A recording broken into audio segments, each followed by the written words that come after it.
Esse trabalho tem como objetivo apresentar um algoritmo genético com capacidade de encontrar soluções para Sudoku. O Sudoku é um jogo de lógica cujo objetivo é preencher as células vazias de um tabuleiro 9 por nomes com números, de modo que os números não se repitam na linha, coluna ou região. O nome Sudoku é uma simplificação da frase japonesa que significa os números têm que ser únicos.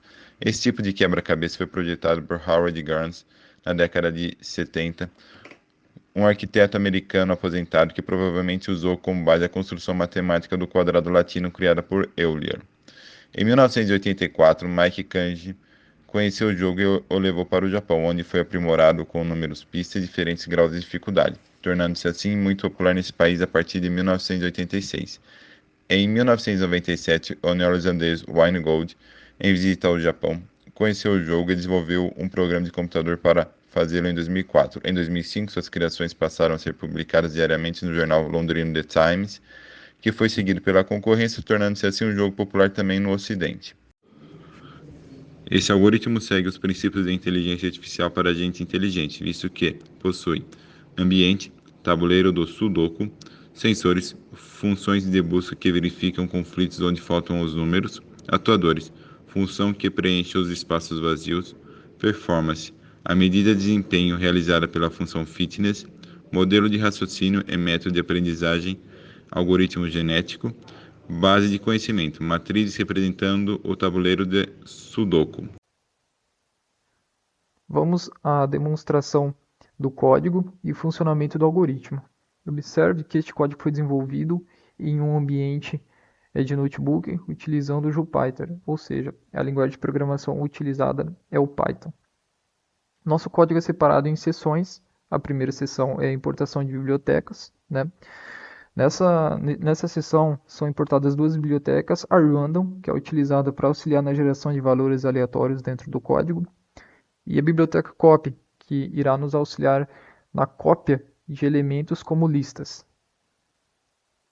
Na segunda seção de criação e exibição do tabuleiro, nós temos a função createBoard, que será responsável por criar o tabuleiro com template pré-definido. Observe que o tabuleiro aqui é feito através de matrizes e que a matriz é a representação do tabuleiro Sudoku, ou seja, nosso ambiente.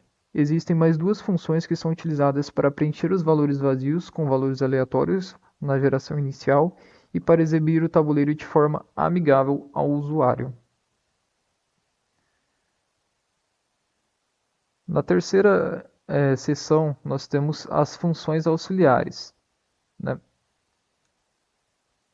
As funções auxiliares elas são utilizadas para observar os ambientes com métodos findSpaces, que irá buscar os valores vazios, os espaços vazios no ambiente, e calculateConflicts, que irá calcular os conflitos presentes no ambiente de acordo com as regras do jogo Sudoku.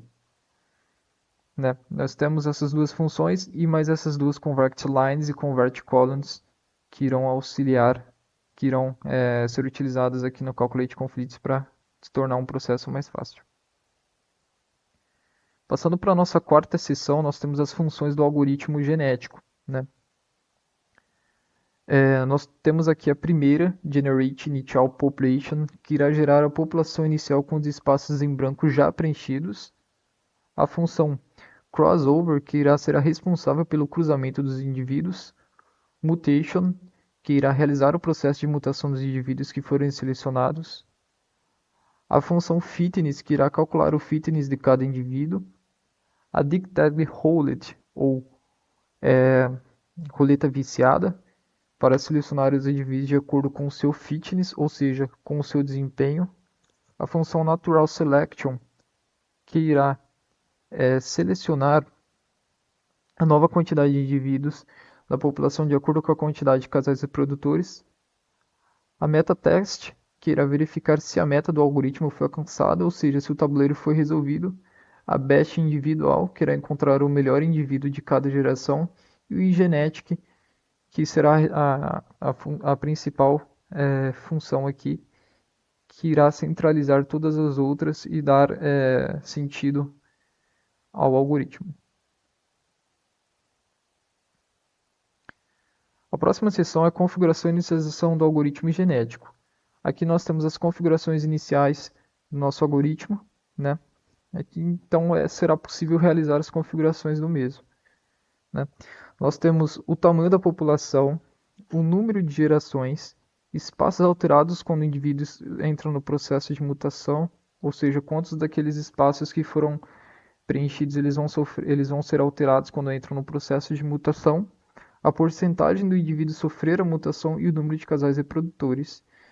Por fim, a função genética é chamada para execução do algoritmo. Então aqui já foi rodado o algoritmo, né?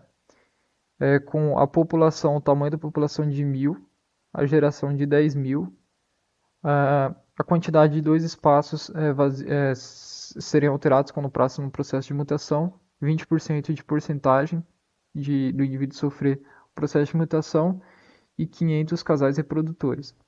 Aqui, ó, ele iniciou com um indivíduo com um fitness de 98,61, um valor bem alto, e quando alcançou a geração 2, ele já alcançou um indivíduo de 1, com fitness igual a 1, e encontrou a solução para o problema deste game.